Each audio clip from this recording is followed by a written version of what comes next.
Now then, 20 years after winning the Rugby World Cup, Martin Johnson and Lawrence Dallaglio have reunited with some of their former England teammates for ITV's newest documentary series called Grand Slammers. The show sees the squad swap the rugby pitch for a prison ground as they attempt to build and train a team of very inexperienced inmates. In just a moment, we're going to be speaking to Martin and Lawrence. First, though, let's take a little look at what you can expect.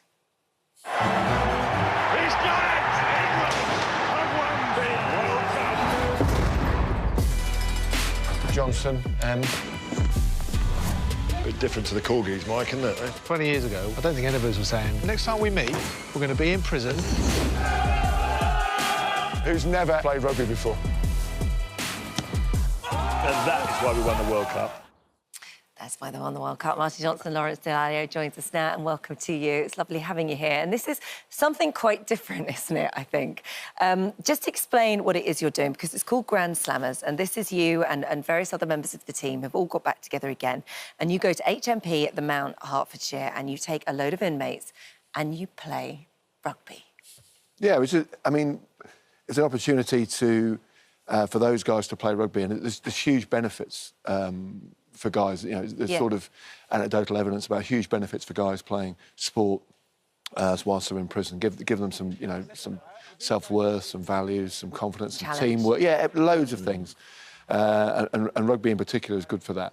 So, getting a load of guys who'd never played though in prison, with the restrictions of that, was a challenge. Yeah, it was a tough assignment. I mean, there's 10 wings on the prison. I think we started with about 15, 20 guys, and Martin said, any of you ever played rugby? And about 5 hands went up. Yeah. Oh, wow. And they don't socialise together. They don't trust anyone. So it was, it was quite a unique challenge for us. There's so many elements. As a fan of rugby, and I've watched this first episode. I know there's 2 episodes. Watched the first episode, and I was gripped by the challenge that you were all facing, because you've all grown up playing rugby, understand the importance of teamwork. When you get on the pitch, you play for each other. That's certainly not the case with these guys when they first get there, because they don't know you necessarily, they don't know the sport, they don't know each other, Martin. I mean, there's a number of challenges, let alone trying to introduce the rules, passing backwards, scrummaging. And also, by the way, they've been locked away for 21 hours a day. Yes. Probably not fed very particularly well. I mean, listen, they are in prison and there's consequent reasons why they're there. But you have to sort of ask yourself the question, where does punishment end and where does rehabilitation start? Because if you wait till they've left prison to start rehabilitating them, it's a waste of time. Well, talking of rehabilitation, there is this idea that channeling their energy into team sport can have a very positive impact on them. And that's sort of really the premise behind this documentary.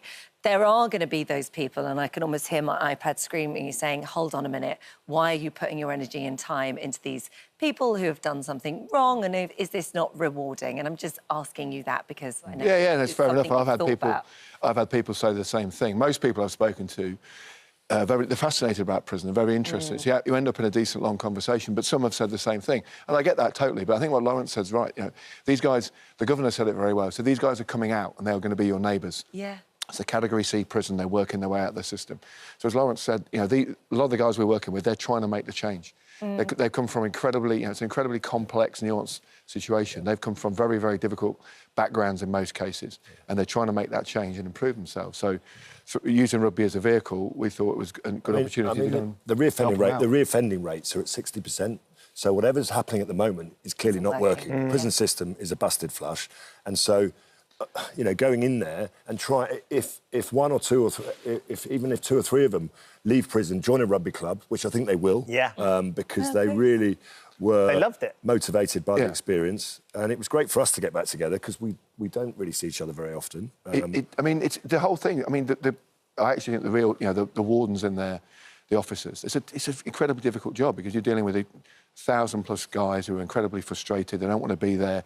They've got their issues. It's a very, very difficult situation. But there's no easy answer. So you have a match between the inmates that have, some of them barely played, against the wardens and the guards. Yeah. I mean, it's like watching Mean Machine, Burt Reynolds or Billy Jones' version. It's that great moment. Victory / Mean Machine. But you were saying in the documentary, they did it previously. How many people ended up in A&E? Well, I think there was a few, yeah. But I mean, that can happen. Guards and prisoners. Yes, that can happen in rugby anyway, can't it? Because it's a tough sport. It's a tough sport. It's a contact, and that's also the risk. That's the reality of it. These guys are, like Lawrence said, they don't get to do that much activity in a day. To come out and play rugby was... Like a real Do you know what? relief. They did I think incredibly after well. that game, there was a newfound respect between the officers and the inmates. I could see it. And you know, they shook hands. Once they played it, just simply playing a game of rugby, shaking hands afterwards, it was Changed quite... it. quite Well, moving. knocking lumps out of each other in a competitive environment and then being able to go back to being a prisoner and guard. And that pitch, you know, we had to go through 25 gates to get to the pitch. It's the only place in the prison that doesn't feel like a prison. Yeah. It was that sense of freedom, wasn't it? I think at the end of that game, when you saw the joy they had in their faces, was incredible. Lawrence, this isn't too far removed from what you do with your charity work, is it? I mean, you not so much prisons, but younger people using rugby to sort of help keep people on the straight and narrow, really, making the right choices. Yeah, so rugby works. I work with 14 to 17-year-old boys and girls who are expelled from school. 70% of everyone in prison has been expelled from school. 7 out of 10. So clearly, what we do is we introduce them to rugby at the age of 14. We take them on a journey, and we get them into full-time employment and education. Now, it'd be much easier to do that before they ended up in prison. Get in early. Then, you know, and by the way, there's 140 young people excluded every single week. Is that right? 140 young people from the age of 14 to 17 are being expelled every week. So this is not an issue that's going away, and that's why anyone who might question why we've gone in there and done this, it's a life-changing experience. And it's not just rugby, is it? I mean, rugby obviously is fantastic. Well, it could be dance, yeah, it any could be boxing, could sport be... as a whole. Or arts, or, you know, dance, or... I think the great thing with rugby, though, is it is a tough... You can't mess around with it. I said to the TV people, you can't... This is a physical, tough sport, and they're going to be banging into each other. So for them to do that, but then have the discipline and the respect to do it properly, to not... the thing not to turn into a brawl. Yeah, was incredible. And were you worried about that happening? I wasn't actually, because... It does kick off. It kicks off between you and your mate. We brought in this... We had to bring in an Australian team at the end, just to... second ep, there's a match against the Australians. No, they were great. You know, the guys we work with, when we were out on the field, as Lawrence said, you go into prison and immediately you feel you know where you are.